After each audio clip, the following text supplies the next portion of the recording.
നമസ്കാരം, മലയാളി വാർത്തയിലേക്ക് സ്വാഗതം. റഷ്യൻ പ്രസിഡന്റ് വ്ളാഡിമിർ പുടിൻ നശിച്ചു പോകട്ടെ എന്ന് പ്രാർത്ഥിച്ച് Ukraine president Vladimir Zelensky Christmas തലേന്ന് എക്സിൽ പോസ്റ്റ് ചെയ്ത വീഡിയോ സന്ദേശത്തിലാണ് സെലൻസ്കി പുടിന്റെ മരണത്തിനായി പ്രാർത്ഥിച്ചത്. നമ്മുടെ എല്ലാവരുടെയും സ്വപ്നവും ആഗ്രഹവും പോലെ ആ വ്യക്തി നശിച്ചു പോകട്ടെ എന്നായിരുന്നു പുടിന്റെ പേര് പരാമർശിക്കാതെ സെലൻസ്കിയുടെ പ്രാർത്ഥന. തുടർന്ന് അദ്ദേഹം യുക്രൈനിലെ സമാധാനത്തെക്കുറിച്ചും വാചാലനായി. എന്തെല്ലാം തരം ദുരിതങ്ങൾ വരുത്തിയിട്ടും അതിപ്രധാനമായ ഒന്നിനെ കീഴടക്കാനോ ബോംബെറിയാനോ റഷ്യക്ക് സാധിച്ചിട്ടില്ല എന്ന് സെലൻസ്കി പരിഹസിച്ചു. അത് നമ്മുടെ യുക്രൈൻകാരുടെ ഹൃദയമാണെന്നും പരസ്പര വിശ്വാസവും ഐക്യവുമാണെന്നും സെലൻസ്കി പറഞ്ഞു. ഇന്ന് നാം എല്ലാവരും ഒരേ സ്വപ്നമാണ് പങ്കുവയ്ക്കുന്നത്. ഒരേ സ്വപ്നമാണ് നമുക്ക് എല്ലാവർക്കുമുള്ളത്. ഒരേ ആഗ്രഹമാണ് നമുക്ക് എല്ലാവർക്കുമുള്ളത്.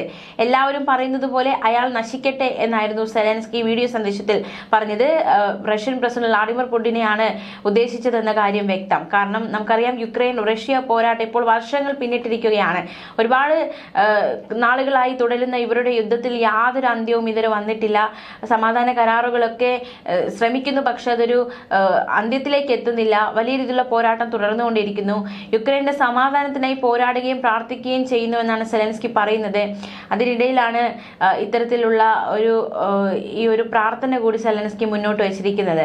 കഴിഞ്ഞ ചൊവ്വാഴ്ച റഷ്യ യുക്രൈനിൽ ഡ്രോൺ മിസൈൽ ആക്രമണം നടത്തിയിരുന്നു. ഇതിൽ കുറഞ്ഞത് 3 പേരെങ്കിലും കൊല്ലപ്പെട്ടു. മാത്രമല്ല, ഈ ആക്രമണത്തിൽ വൈദ്യുതി തടസ്സമുണ്ടായി, വൈദ്യുതി മുടങ്ങി. എന്തായാലും സെലൻസ്കിയുടെ ക്രിസ്മസ് സന്ദേശം, പുടിൻ നശിച്ചു പോകട്ടെ എന്ന ആ ഒരു ക്രിസ്മസ് ദിനത്തിൽ പറഞ്ഞ വാക്കുകൾ, ക്രിസ്മസ് തലേന്ന് റഷ്യ നടത്തിയ ക്രൂരതയെ സെലൻസ്കി രൂക്ഷമായി തന്നെ വിമർശിച്ചിരുന്നു. യുദ്ധം അവസാനിപ്പിക്കാനായി ട്രംപ് മുന്നോട്ട് വെച്ച 20 ദിന പദ്ധതികളുടെ വിശദാംശങ്ങളും അദ്ദേഹം മാധ്യമങ്ങളുമായി പങ്കുവയ്ക്കുകയും ചെയ്തു. ക്രിസ്മസ് വേളയിൽ റഷ്യ രാജ്യത്തിനെതിരെ ആക്രമണം അഴിച്ചുവിട്ടതോടെ ഇരു രാജ്യങ്ങളും പുതിയ പ്രക്ഷുബ്ധ അവസ്ഥയിലേക്ക് കടന്നിരുന്നു. സ്വർഗം തുറക്കുന്നു എന്നറിയപ്പെടുന്ന ഒരു യുക്രൈനിയൻ മിത്തിനെ പരാമർശിച്ചുകൊണ്ട് സെലൻസ്കി പറഞ്ഞത്, പുരാതന കാലം മുതൽ ക്രിസ്മസ് രാത്രിയിൽ സ്വർഗം തുറക്കുമെന്ന് യുക്രൈൻകാർ വിശ്വസിച്ചിരുന്നു എന്നാണ്.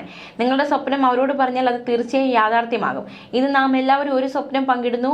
നമ്മളെല്ലാവരും ആഗ്രഹം പ്രകടിപ്പിക്കുന്നു. അതായത്, നമുക്ക് എല്ലാവർക്കും വേണ്ടി അവൻ മരിക്കട്ടെ, അല്ലെങ്കിൽ ആ വ്യക്തി നശിച്ചു പോകട്ടെ എന്ന്. അത് പുടിനെ ഉദ്ദേശിച്ച് തന്നെ പറഞ്ഞതാണ് എന്ന കാര്യത്തിൽ സംശയമില്ല. ക്രിസ്മസ് രാവിന് മുന്നോടിയായി ചൊവ്വാഴ്ച റഷ്യ യുക്രൈനിലെ നിരവധി പ്രദേശങ്ങളിൽ വലിയ മിസൈൽ ആക്രമണം നടത്തിയതിനു ശേഷമാണ് സെലൻസ്കി ഇത്തരത്തിലൊരു പരാമർശം നടത്തിയതെന്നതും ശ്രദ്ധേയം. ന്യൂസ് ഡെസ്ക്, മലയാളി വാർത്ത.